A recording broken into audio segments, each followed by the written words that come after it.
Iran যুদ্ধ নিয়ে জাতির উদ্দেশ্যে ভাষণ দিলেন ট্রাম্প। ট্রাম্পের ভাষণ শেষ হতেই ইসরায়েলে ক্ষেপণাস্ত্র হামলা ইরানের। ইরান ইস্যুতে ট্রাম্প ও সৌদি যুবরাজের ফোন আলাপ।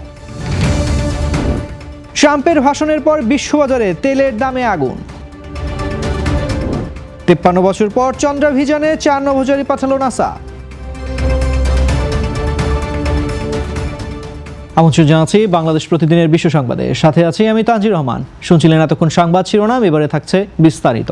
হোয়াইট হাউস থেকে জাতির উদ্দেশ্যে দেওয়া 19 মিনিটের এক বিশেষ ভাষণে মার্কিন প্রেসিডেন্ট ডোনাল্ড ট্রাম্প দাবি করেছেন 1 মাসব্যাপী যুদ্ধে ইরানের নৌ ও বিমান বাহিনী প্রায় ধ্বংস হয়ে গেছে। নাসার আর্টেমিস 2 মিশনের সফলতাকে অভিনন্দন জানিয়ে ভাষণ শুরু করে তিনি বলেন, ইরানের ক্ষেপণাস্ত্র ও ড্রোন হামলার সক্ষমতা এখন তলানিতে এবং তাদের অধিকাংশ শীর্ষ নেতা নিহত হয়েছেন। তিনি কড়া হুঁশিয়ারি দিয়ে জানান, আগামী 2 থেকে 3 সপ্তাহের মধ্যে ইরানকে নতুন চুক্তিতে আসতে হবে, নয়তো তাদের বিদ্যুৎ কেন্দ্রগুলো ধ্বংস করে দেশটিকে প্রস্তর যুগে পাঠিয়ে দেওয়া হবে। ট্রাম্প স্পষ্ট করে দেন যে যুক্তরাষ্ট্র এখন আর মধ্যপ্রাচ্যের তেলের উপর নির্ভরশীল নয়, তাই হরমুজ প্রণালী সচল রাখার দায়িত্ব এখন সংশ্লিষ্ট দেশগুলোরই নিতে হবে। ভেনেজুয়েলার নেতা নিকোলা মাদুরোকে আটক করায় মার্কিন সেনাদের ধন্যবাদ জানিয়ে তিনি বলেন, বিশ্ব শান্তি ও আমেরিকার নিরাপত্তার জন্যই এই যুদ্ধ প্রয়োজন ছিল। ট্রাম্পের মতে ইরানের বর্তমান শাসকরা খুনি এবং তাদের হাতে কোনোভাবেই পারমাণবিক অস্ত্র থাকতে দেওয়া হবে না। তিনি দাবি করেন, এই অভিযানের ফলে মার্কিনিরা এখন আগের চেয়ে অনেক বেশি নিরাপদ। সবশেষে তিনি আশাবাদ ব্যক্ত করেন যে আমেরিকার সব সামরিক লক্ষ্য খুব দ্রুত পূরণ হতে চলেছে এবং এই যুদ্ধ এখন শেষের পথে। ইরানের সামরিক সক্ষমতা চূর্ণ হয়ে গেছে। মার্কিন প্রেসিডেন্ট ডোনাল্ড ট্রাম্পের এমন দাবির পরপরই ইসরায়েলে নতুন করে ক্ষেপণাস্ত্র হামলা চালিয়েছে ইরান। তবে ট্রাম্পের এই বিজয় বার্তার কয়েক মিনিটের মধ্যেই ইসরায়েলের উত্তরাঞ্চল ও তেল আবিব সহ মধ্যাঞ্চলে সতর্ক সাইরেন বেজে ওঠে। ইসরায়েলি সামরিক বাহিনী আইডিএফ ইরান থেকে ছোড়া ওই ক্ষেপণাস্ত্রগুলো শনাক্ত করার বিষয়টি নিশ্চিত করেছে।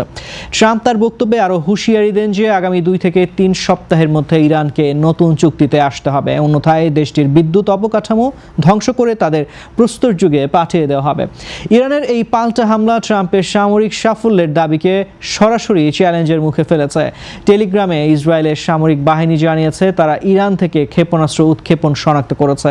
এই হুমকি প্রতিহত করতে প্রতিরক্ষা ব্যবস্থাগুলো সক্রিয় রয়েছে। মধ্যপ্রাচ্যের এই চরম উত্তেজনার মধ্যে ইসরায়েলে পাসওভার উৎসবের প্রস্তুতি চলছে। ট্রাম্প স্পষ্ট জানিয়েছেন, লক্ষ্য পূরণ না হওয়া পর্যন্ত ইরানে মার্কিন হামলা অব্যাহত থাকবে। এই পাল্টাপাল্টি অবস্থানে পুরো বিশ্ব এখন এক ভয়াবহ সংঘাতের আশঙ্কা করছে। ইরানের সঙ্গে চলমান যুদ্ধ বন্ধ এবং সম্ভাব্য যুদ্ধবিরতি নিয়ে সৌদি আরবের যুবরাজ মোহাম্মদ বিন সালমানের সঙ্গে টেলিফোনে কথা বলেছেন মার্কিন প্রেসিডেন্ট ডোনাল্ড ট্রাম্প।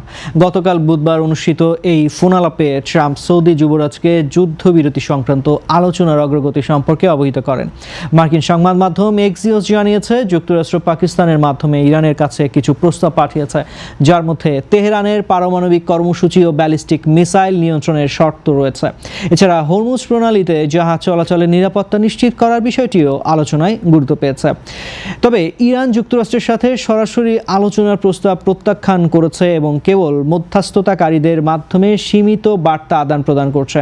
তেহরান ওয়াশিংটনের দেওয়া শর্তগুলোকে অবাস্তবসম্মত ও অতিরিক্ত হিসেবে অভিহিত করেছে। হোয়াইট হাউস এ বিষয়ে আনুষ্ঠানিক কোনো মন্তব্য না করলেও কূটনৈতিক তৎপরতা অব্যাহত রয়েছে।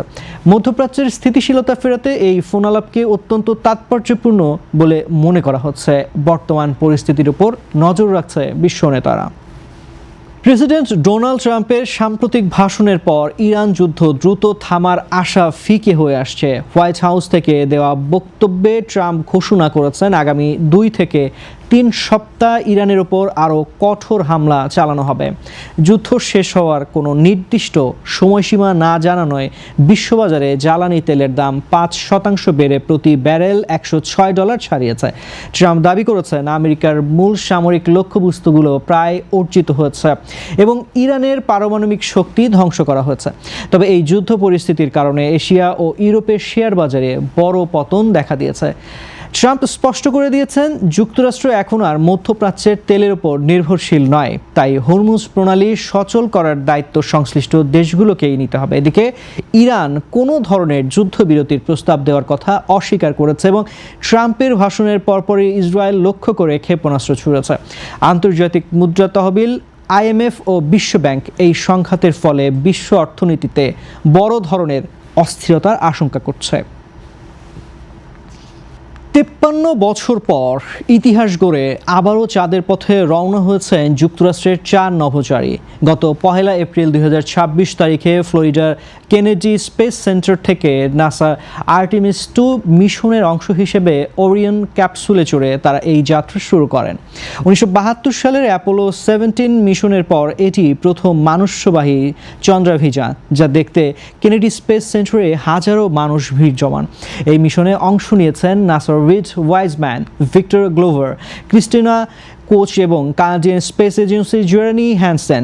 10 দিনের এই দীর্ঘ সফরে নভোচারীরা চাঁদের কক্ষপথ প্রদক্ষিণ ও বিভিন্ন কারিগরি পরীক্ষা নিরীক্ষা শেষে পৃথিবীতে ফিরে আসবেন। মূলত 2028 সালে চাঁদের দুর্গম দক্ষিণ মেরুতে নিয়মিত মানুষ পাঠানোর প্রস্তুতির অংশ হিসেবে এই পরীক্ষামূলক মিশনটি পরিচালনা করা হচ্ছে। প্রেসিডেন্ট ডোনাল্ড ট্রাম্প এই সফল উৎক্ষেপণকে মহাকাশ গবেষণায় যুক্তরাষ্ট্রের এক বিশাল মাইল ফলক হিসেবে অভিহিত করে সাহসী নভোচারীদের অভিনন্দন জানিয়েছেন।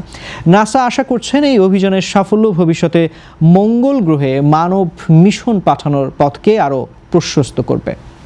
দর্শক, এই ছিল আজকের বাংলাদেশ প্রতিদিনের বিশ্ব সংবাদ। সবশেষ খবর জানতে চোখ রাখুন বাংলাদেশ প্রতিদিন ফেসবুক পেজ ও ইউটিউব চ্যানেলে। এতক্ষণ সঙ্গে থাকার জন্য ধন্যবাদ সবাইকে।